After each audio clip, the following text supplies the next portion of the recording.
Presente, por favor, aí. Fala um pouquinho de você. Fora o nome, né, que já foi dito. O meu nome é Lindenburg, eu gosto de astronomia, artes marciais, xadrez, Acertei o sei lá, QI? não sei. Você citou, você não chegou a citar meu, que citou o seu. Não, falei. Não, Mais ou menos. falou o meu que é 225. Então o seu é 230. Eu fiz um teste na infância, quando eu tinha 3 anos de idade, atividade mental de 9, que corresponderia a 300, né, para desvio padrão 24. Para desvio padrão 16, que é para adultos, daria 233,3. Então, assim, fiz outros testes depois ao longo da vida, só que um dos problemas é que não tem teste adequado para medir acima de 135, 130, 135. Então, foram feitas estimativas. O Baran Yontre, por exemplo, que é presidente da Par Society, para pessoas com QI acima de 180, estimou meu QI em mais de 200. O Alexandre Prata Maluf, que era membro de 3 sociedades de alto QI, para pessoas com QI acima de 180, que era a Par Society, Olympic Society e a Sigma 5, ele estimou meu QI como sendo semelhante ao da Marilyn Fossett, que ela foi registrada no Guinness Book de 1986, como tendo 228. Então, esses são assim, os resultados principais, que são por estimativa. E teve também uma enquete na IQ Exames, que é um grupo para pessoas com QI acima de 150, tem mais de 1.100 membros de vários países, que fizeram uma enquete para eleger as 5 pessoas mais inteligentes vivas.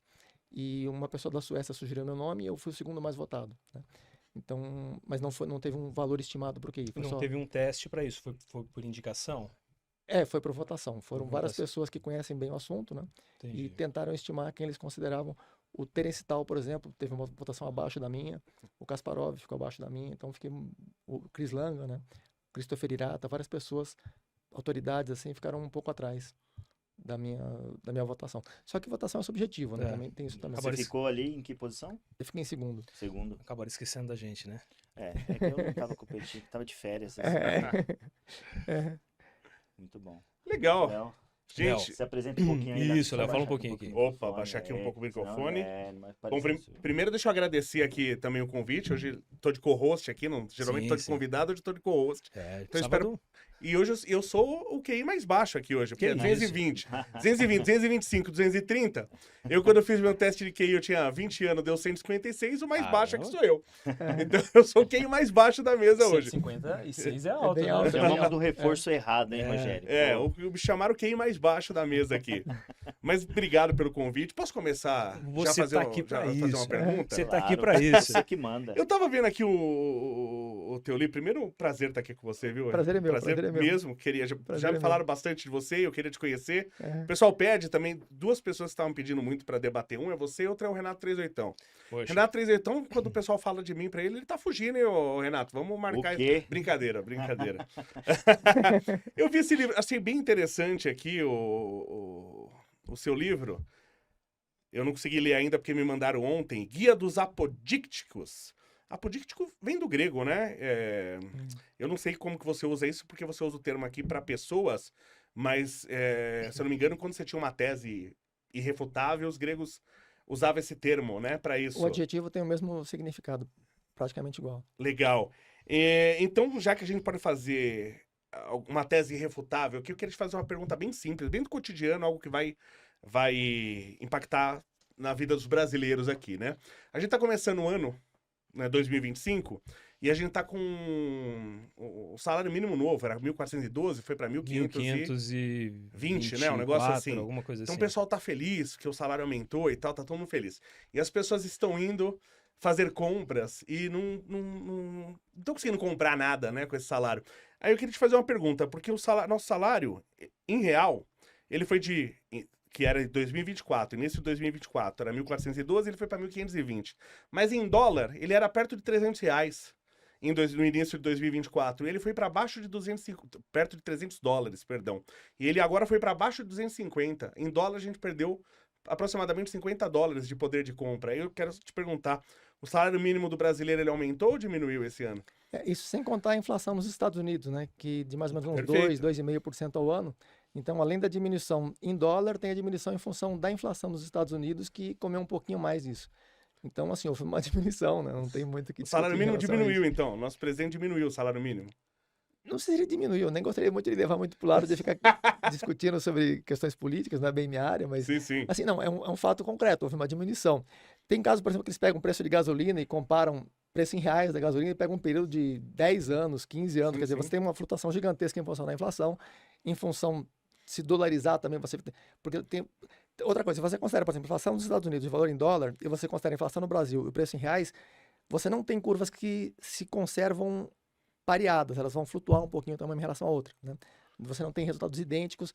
Teoricamente deveria, né? Deveria haver. Se você considera um preço no Brasil, por exemplo, o ouro no Brasil, o ouro, por ser uma commodity de alta liquidez e por várias outras características, o ouro acaba ficando mais ou menos pareado. Mas se você pega, sei lá, café, não sei, ovo de galinha, qualquer commodity, Diverge qualquer bastante. commodity que tem uma liquidez menor do que o ouro, e você compara a cotação daquela commodity em reais e corrige pela inflação do Brasil no período. E você considera a mesma commodity cotada em dólares e corrige pela inflação dos Estados Unidos no mesmo período, você não tem o mesmo resultado. Na verdade, mesmo no Brasil, se você considera índices diferentes de inflação, teve um período que o GPM teve uma subida de uns 30% e outros índices tiveram 10%, né?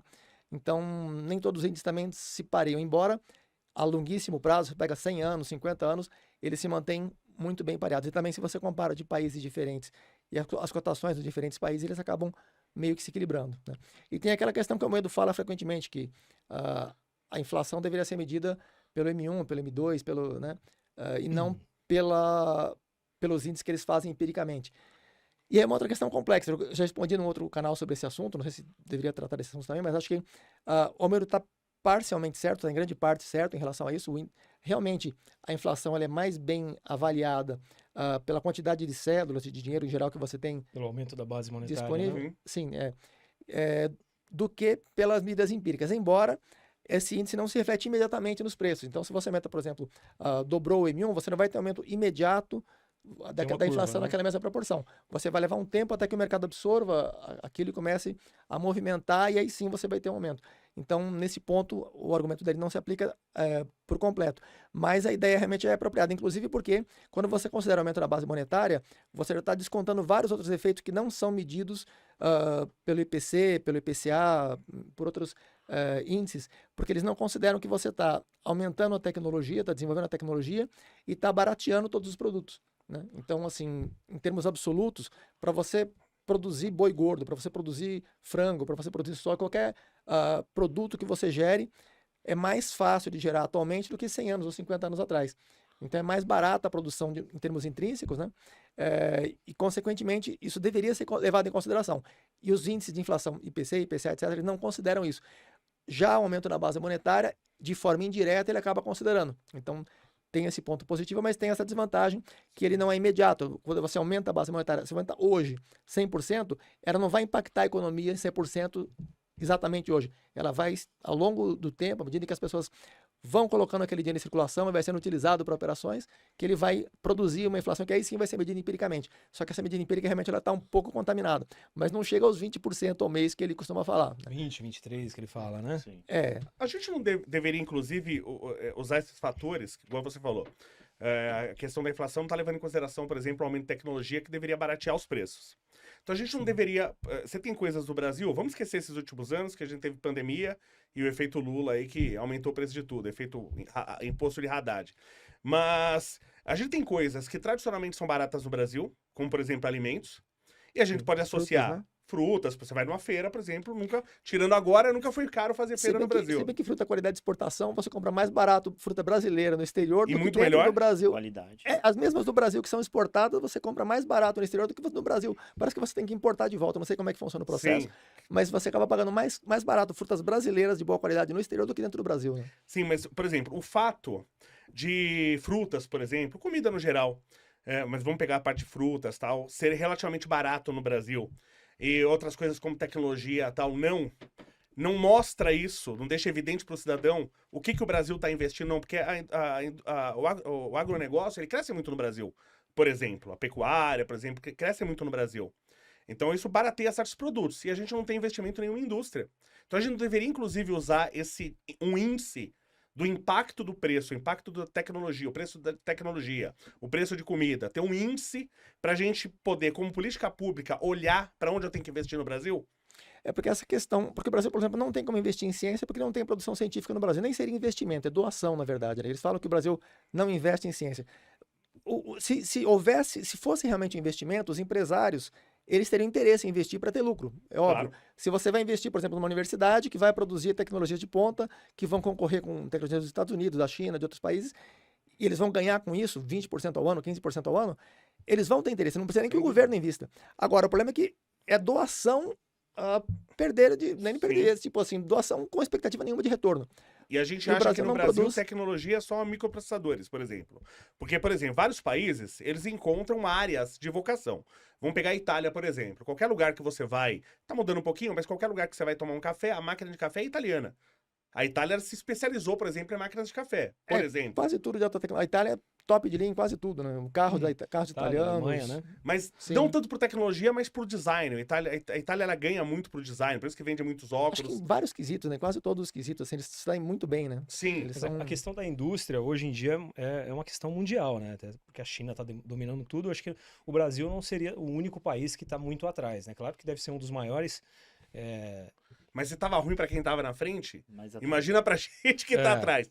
Então, isso já aconteceu, por exemplo, na época do século XVIII, século XIX, primeira e segunda Revolução Industrial, a Inglaterra disparou. Então, como é que você competia em preço com a Inglaterra? As máquinas estavam lá, então a conexão do país com o metrô, etc e tal. Então, cada país da Europa teve que achar uma estratégia para crescer. Então, por exemplo, a França chegou e falou assim, olha, eu não posso fazer o mais barato, mas eu posso fazer o melhor. Então, especializou em champanhe, perfume e tal. Cada um achou uma vocação. fez o diferenciado. Fez o diferenciado. A Itália, como eu falei, tem os carros, a Itália tem as máquinas de café, a Itália tem a cerâmica. Qual é a vocação do Brasil? Você enxerga? Carnaval. Boa! Isso a gente exporta. É só olhar no OnlyFans, E o futebol que a gente não exporta. mais, né? Já foi o futebol. já foi futebol. Que triste, né? Você enxerga uma vocação para o Brasil? Tem um vídeo de umas 5 horas que eu trato do caso